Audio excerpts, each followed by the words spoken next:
তুচ্ছ ঘটনাকে কেন্দ্র করে প্রথমে বিশৃঙ্খলা সৃষ্টির চেষ্টা, কিন্তু শ্রমিকেরা সে ফাঁদে পা না দেওয়ায় শুরু হয় গুজব সৃষ্টির পায়তারা। নির্যাতনে 3 শ্রমিকের মৃত্যুর গুজব রটিয়ে পুরো ইপিজেডকে অস্থির করে তোলে সংঘবদ্ধ চক্রটি। এমনকি কথিত মৃত শ্রমিকদের ভিডিও পর্যন্ত তৈরি করা হয়। উত্তপ্ত পরিস্থিতি সামাল দিতে বন্ধ করা হয় 8টি কারখানা। কথিত মৃত শ্রমিকদের জীবিত ফিরে আসার তথ্য নিশ্চিত হয় 1 সপ্তাহ পর খুলে দেওয়া হয় বন্ধ হওয়া কারখানাগুলো।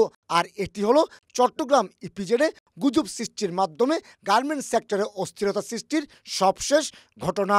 তারা ভিডিওতে দেখা যায় কাফনের কাপড়টা সরাই আবার ঢেকে দিল, এবং এই ভিডিওটা তারা কিন্তু প্রত্যেকটা ফ্যাক্টরিতে জানালো যে আমাদের 3 জন শ্রমিক ম্যানেজমেন্টের দ্বারা নিহত হয়েছে।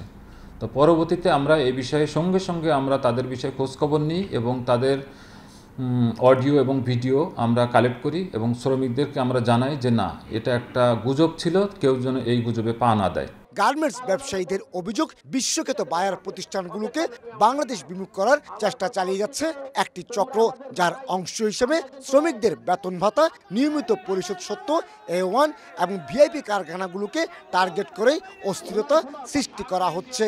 কারণ এসব কারখানাতে প্রস্তুত হয় প্রতিষ্ঠিত বিদেশি ব্র্যান্ডের পোশাক। এটা সুপার কমপ্লায়েন্স ফ্যাক্টরি, তো সুপার কমপ্লায়েন্স ফ্যাক্টরি কোনো সমস্যা থাকার কথা না। এইসব ফ্যাক্টরিগুলোকে এক্সপোর্টকে প্রতিবন্ধকতা করার জন্য সবসময় কোনো কুচক্রী মহল কিন্তু তারা কাজগুলো করে থাকে। চট্টগ্রামের 464টি কারখানায় কাজ করেন অন্তত 8 লাখ শ্রমিক। এর বাইরে চট্টগ্রাম ইপিজেড এবং কর্ণফুলী ইপিজেডে আরও 3 লাখ শ্রমিক রয়েছে। আর তাই অসন্তোষ সৃষ্টির ক্ষেত্রে কৌশলগতভাবে গার্মেন্টস সেক্টরকে বেছে নেওয়া হচ্ছে বলে অভিযোগ বিজিএমইএর। এই সেক্টরে যদি অসন্তোষ হয়, এটা বাংলাদেশের জন্য একটা ডিজাস্টার। কারণ এই সেক্টরটাই হতেছে আপনার সর্বোচ্চ রপ্তানি আর্নিংয়ের একটা সেক্টর।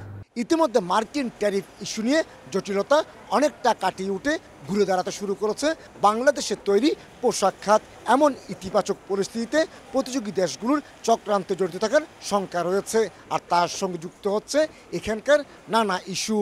বাংলাদেশ কিন্তু প্রতিযোগিতায় এখন একটা ভালো পজিশন আছেন।